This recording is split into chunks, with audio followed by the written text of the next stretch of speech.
So today we're heading from the wonderful Bangalore Falls to the majestic Urumbilum Falls, about 15 minutes up the road. If you're wondering how to get from Coffs Harbour, please watch our previous videos, and there's also a detailed map that you can see here, a link to that in the description below. Ginnegay, welcome. The deep, gorgeous cascading waterfalls and lush forests of the Bindarri National Park, traditional lands of the Gambanga people.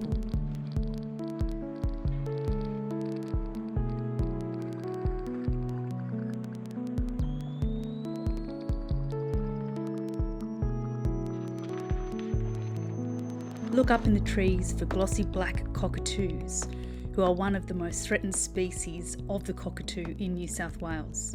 They are located in the eastern and northern New South Wales. The northern part of the state is a stronghold for the species. They are one of the friendliest birds and not easily disturbed when feeding. The glossy blacks have a very restricted diet and feed almost exclusively on the seeds of the cones of the Casuarina and Ella Casuarina, via a flexible wrist and tough-shaped beak too. They are commonly mistaken for other species, notably the red-tailed black cockatoo, but these guys are much more subdued and have softer notes in their calls. I'll put a link in the description where you can read some more information on these beautiful birds if you like.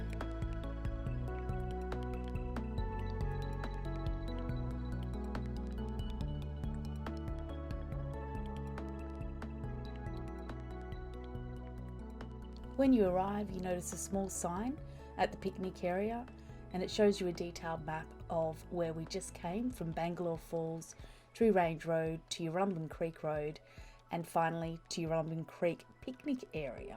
There's also a picnic table there as well.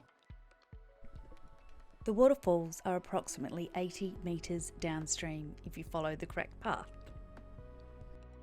There is a cliff edge, so you do need to watch your kids. And as I found out, because I fell over, the rocks can get slippery. Don't walk on the wet parts.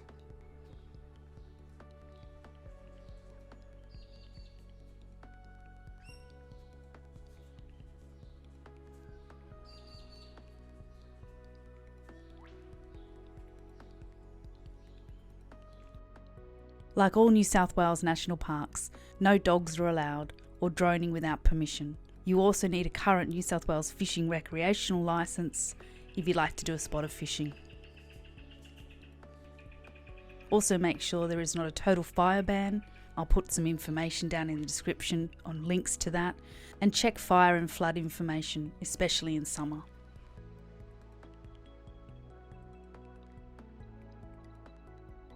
Make sure you turn left down this hill, not right. We went right and had to walk up another hill for about 50 metres till we realised that it wasn't to the Urumbilum Falls. There's not a lot of signage around.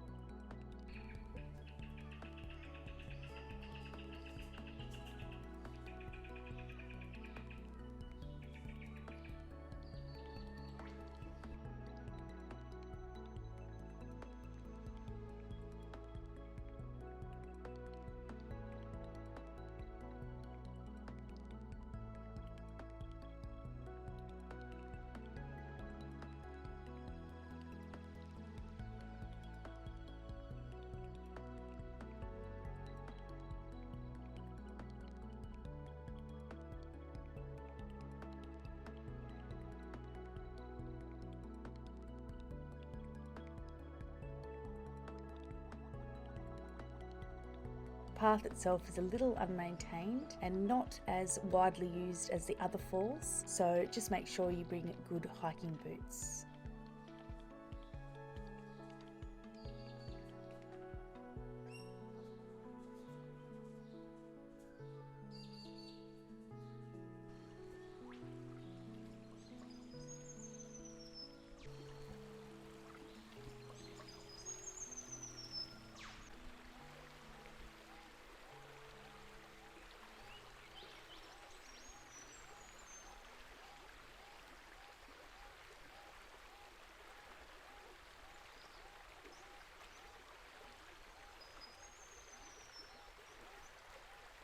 Follow the creek bed up and around to the falls. It's pretty easy, although the path's a little bit uneven, and you have to cross over the creek. So just be mindful, don't cross over that if it is up high.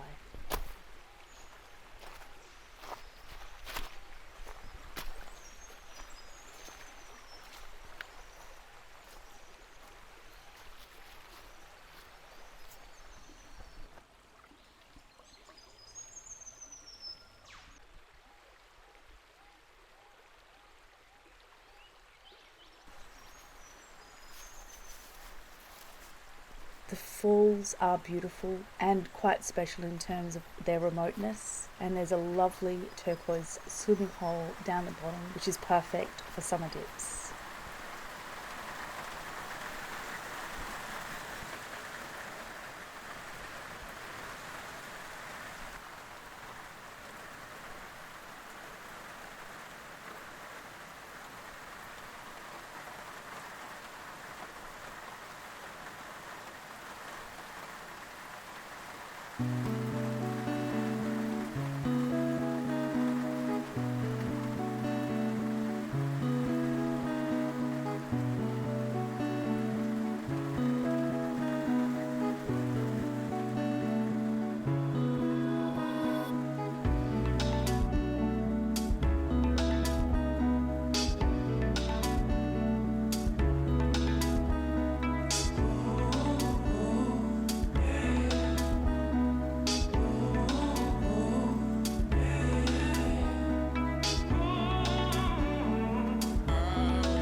At the edge of the swimming hole, you'll notice the beautiful and rare fishbone fern along its banks.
We decided to film our descent on the way back so you could get a sense of what Pine Road was like and how steep it was. It's recommended for novice drivers like myself. You know, if you have a four-wheel drive, there's no problem with it. You've just got to be mindful of other cars coming the other way.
In the description below, I have a recommended kit that you can click on and have a look at, and also other recommendations in terms of photographic equipment, useful information about parks, links to radars for weather, and links to check fires and flood information. There's also a detailed map.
The last GoPro battery died while filming before we got to the end of Pine Road. However, this then takes you down through to the original Bindarri picnic area that we filmed in part 1 of the Bindarri National Park series, and then that takes you through to Dairyville and on your way to wherever you go next. Please make sure you like and subscribe, follow us along. We're going to be doing a lot of different walks, and our next one is going to take you to Red Rock, which is just north of Glossy. I hope you can tune in then.